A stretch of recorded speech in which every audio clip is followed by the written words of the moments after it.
Samantala, inanunsyo na ng Malacanang ang mga bagong presidential appointees kasama na ang bagong Chief Presidential Legal Counsel at iba pang Deputy Executive Secretaries. Si Hardy Valbuena sa detalye.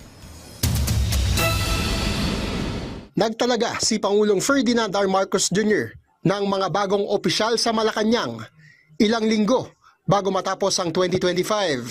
Una rito, pinangalanan ng palasyo ang kapalit ng pumanaw na si former Chief Presidential Legal Counsel Juan Ponce Enrile.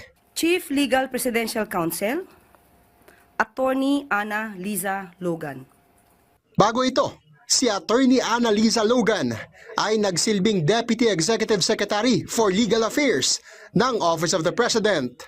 Miyembro rin siya ng Board of Directors ng Philippine National Railways. Mahigit isang buwan ding naging bakante ang posisyong Chief Presidential Legal Counsel kasunod ng pagpanaw ni Enrile noong Nobyembre.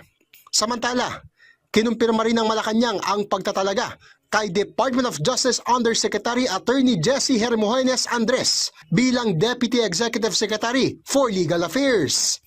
Nagtalaga rin ang Pangulo ng iba pang Deputy Executive Secretaries tulad ni Attorney Maria Lualhati Chuseco bilang Senior Deputy Executive Secretary, Attorney Daniel Marie Reza Kulangen bilang Deputy Executive Secretary for General Administration at Joseph Irvin Obenza bilang Deputy Executive Secretary for Financial Affairs. Nangyari ang pagtatalaga ng bagong Deputy Executive Secretaries kasunod ng naunang pag-appoint kay Executive Secretary Ralph Recto. Pinangalanan ding Undersecretary for Economic Affairs o OES si Attorney Erwin Santa Ana at Assistant Secretary for OES si Attorney Alemar Mosquito. Hardy Valbuena para sa Pambansang TV sa Bagong Pilipinas.